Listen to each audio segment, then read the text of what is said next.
साथीहरु सबैमा नमस्ते है। म सब इन्जिनियर विपिन कुमार। मेरो शैक्षिक चाहिँ सुरुवात भएको स्कुल है मेरो यो आज यही शैक्षिक स्कुल यस्तो स्कुलबाट पढ्या हो आफूले चाहिँ है। मैले चाहिँ यस्तो स्कुलबाट पढेर अध्ययन गरेर आएको हो।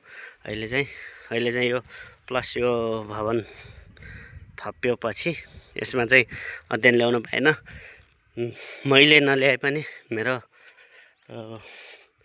छोराछोरीले अध्ययन ल्याउने क्रममा चाहिँ यस्तो शौचालय पनि पहिला व्यवस्थित थिएन। अहिले चाहिँ व्यवस्थित भइरहेछ।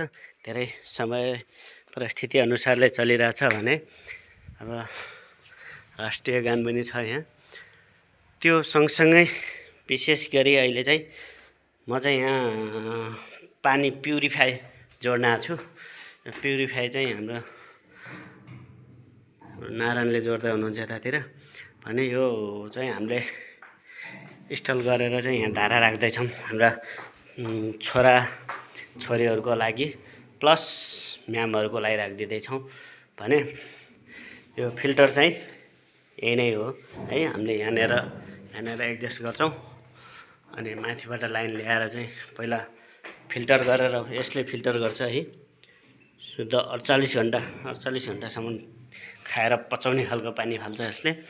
अनि यो स्टोरेज ट्याङ्कीमा चाहिँ अलि सरसफाइ हुन्छ है। सरसफाइ भएन माथि सफा गर्छौँ अनि त्यसपछि चल्छ।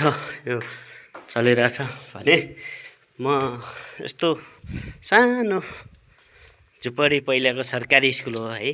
महावीर हजेना भएको छ अहिले चाहिँ। पहिला चाहिँ हामीले प्रावि मसिना भन्ने थियो। यो चाहिँ प्रावि मसिनाको दृश्य हो भने पारि त्यो हाम्रो नलपुर बाँसखोली अम्बापुर भन्छ अनि हाम्रो चाहिँ यसको ट्याक्क माथितिरको बस्ती छ। मौसम पनि क्लियर छ। साना बच्चाहरूलाई खेल्नलाई पनि अब धेरै आधुनिक शिक्षामा धेरै सुधार भइरहेको छ। आधुनिक किसिमको खेल सामग्री छ भने यति ठुलो चौर छ। बच्चाहरू मजाले खेल्न पाउनेछन्। गार्डन सार्डन है। तपाईँ वाल पर्खालले सब चाहिँ सम्पन्न भएको छ भने यसमा चाहिँ पानी विशेष गरी मैले किन देखाउन चाहेँ भने यसमा खासै ठुलो कुरो केही होइन। शिक्षामा परिवर्तन भएको हो। यस्तै गर्दै गयो भने चाहिँ हाम्रा बालबच्चाहरूलाई चाहिँ सजिलो हुन्छ भनेर हो। यो चाहिँ घोराइ खाने पानी सरसफाइ संस्थाबाट आएको पानीलाई चाहिँ हाम्रो यहाँ माथि एउटा स्टेनलेस स्टिलको वाटर ट्याङ्क छ।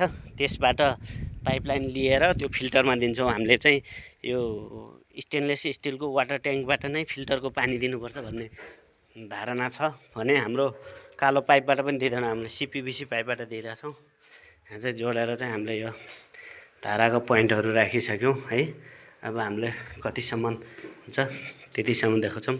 हस् धन्यवाद। बाँकी फिट भइसक्यो भने फेरि अर्को देखाउने छु है।